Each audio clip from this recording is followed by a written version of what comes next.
I want to ask, with the Yamina list, Jeremy Saltan, a question about security. Obviously, a very intense 3 days of rocket attacks, nearly 100 rockets in 72 hours, launched from Gaza into Israel. Tens of thousands of Israeli families running to the bomb shelters time and time again. Is Interim Defense Minister Naftali Bennett doing enough? Is he weak in the response to this siege of rockets? No, Naftali Bennett is a very strong defense minister. And what we did see is what we should have seen, frankly, with previous defense ministers. And that is, if the residents of the Gaza periphery are not able to sleep at night, so the residents of Gaza should not be able to sleep at night. And that's what we saw in terms of a response. Now, as you know, there was We're being tortured by bulldozers. You know, I did not interrupt you, MK Ahmad Tibi, but it's okay. I'm used to it. It's fine. What I can tell you is that a few days ago, when there was a decision to go ahead and take the body of the terrorist in order to go ahead and have it for collateral, for a future transfer of being able to collect in return our bodies of Shaul and Golden, the IDF soldiers that we lost, as well as release the Israeli civilians that are legally being held captive by Hamas.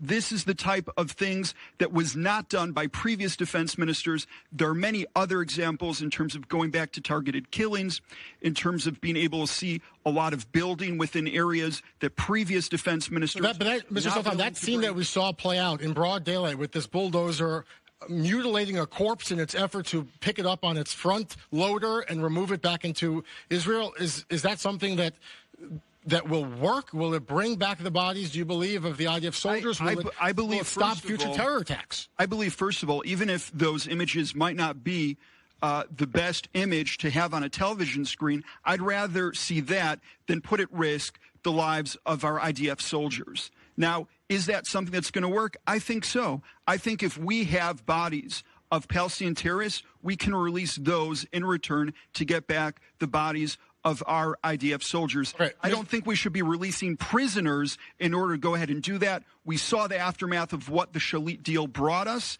and that is unfortunately, more terrorist attacks by those who were released. So I think this is the new policy that we need to go through, and this is one that Naftali Bennett, as defense minister, enacted, something that was not done, not by Avigdor Lieberman, not by Bogi Ya'alon or previous defense. All right, Mr. Saltan, the right-wing sport here. Our community. So what you just saw was called deflection. Instead of actually finding any way to legitimately try to mainstream what it was that Yazbak said, he decided, instead of looking at her actual words and statements, talk about her as a legitimate player in the political arena. Well, what we saw was the Central Elections Committee disqualify her. The Supreme Court held up her ability to run for election by a narrow majority of 1. Okay, I don't think there is any way that you can deflect and bring this towards any other person or try to go back however many years you want. You have to realize what she said is not okay. The great majority of the Israeli people do not think that's okay, and that there is a reason why she was disqualified in the first place. Mr. Zohar also. And you see parties like Yamina. The leaders of Yamina have lack of experience in foreign affairs and security to even handle a peace plan of this kind. Mr. Saltan? I'd love to respond to that. It's quite amusing. You know why Avigdor Lieberman did not want the White House to release the plan before the election?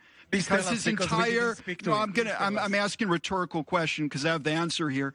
The answer is, as someone who was a 2-time foreign minister, as a guy who was a defense minister, guess what? He did not bring any achievements to the state of Israel.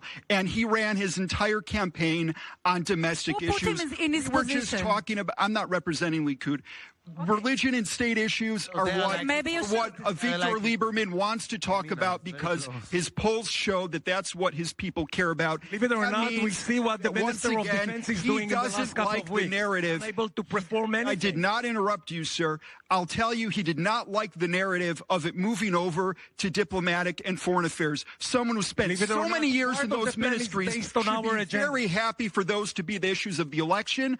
that says a lot about where Avigdor Lieberman is. And before he was saying how it's being given as a political gift, the way I remember, Avigdor Lieberman didn't enter the 20th Knesset government because he didn't get the defense ministry. And the only time which he agreed to take the defense ministry was when it was to throw Yalon out from Blue and White in order to go ahead and talk more and take it. We're going out for a hard break here. We'll talk more about the You can talk about Bennett and the process of it after a very short break. Gentlemen, we'll be right back.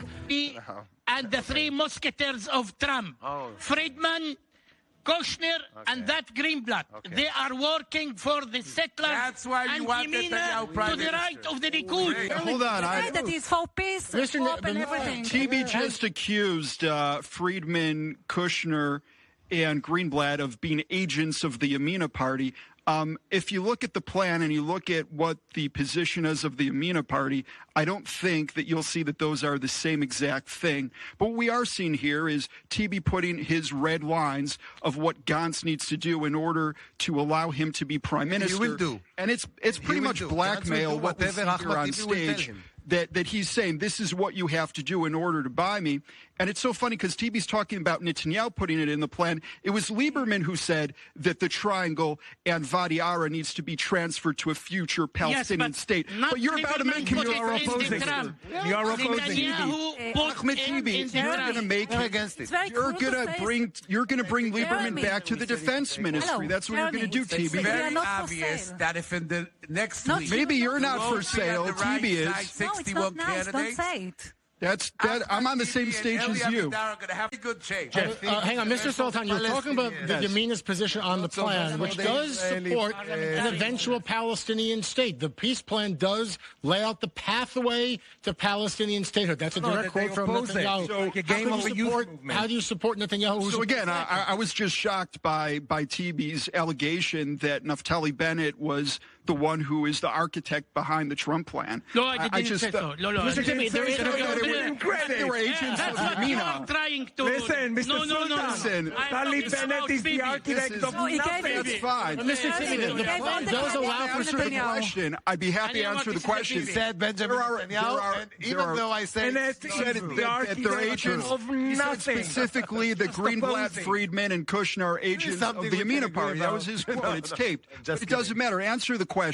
There are carrots within the Trump deal which we like. There are sticks that we do not like. And what we would like to see is an opportunity to be able to apply sovereignty to the Israeli settlements, to the area of the Jordan Valley, and to the northern Dead Sea. Now, we know that we've heard this from Netanyahu in the past. Really, voting for Yamina is the only way to be able to ensure that that will actually happen. Those are the carrots that are in the plan. As for the sticks that are in the plan, you know, again, that's not anything that anyone in Yamina would have thought of, and that's not anything that we can support. Okay, so Mr. Tibi, there is... Lieberman is such a star, believe me. Look, let's be honest here, okay? You're just calling names. Let's be honest. You have nothing to say about his policies. I'm talking about how we see 100 days in office of Naftali Bennett. Doing he's nothing. Actually done stuff. The he's done stuff. He's around undone Gaza the dangerous policies of your boss, of Avigdor Lieberman. He had dangerous policies by deciding not to go ahead and stand up for IDF soldiers because he's too afraid of other people. We are the ones who are now you want to sit in a government with Ahmad Tibi. So you don't lecture me, and you do not shame on you on what you're saying. I really want you to keep quiet that he cannot be prime minister. Who does that leave left? When you say that Netanyahu cannot be prime minister, all that's left is gone. 10 other good people from Likud can be prime ministers. They deserve the truth, Eli. Mr. Saltan. Okay, and final word, Mr. Jeremy Saltan. Again, this third election, just days away. Fatigue, maybe even apathy. Why should they head to the polls coming up in just days? Well, we are a list of Zionists. We're a list of patriots. We're a list of people who care about Israel as a Jewish and democratic state. We're a list of people who understand what it is to serve this country, and instead of looking at it as a burden, you know, this is final statements. That's pretty low. I'll tell you that we are a list of people who don't look at serving this country as a burden. It's not something that need to be shared. It's a privilege to go ahead and do so. Those who support us will help Defense Minister Naftali Bennett remain in his position. Okay. They'll allow us to bring Ayelet Shaked back to the Justice Ministry. That is what happens if you vote for us, and hopefully we will not be here once again doing this a fourth time. I want to thank all of our guests here on stage.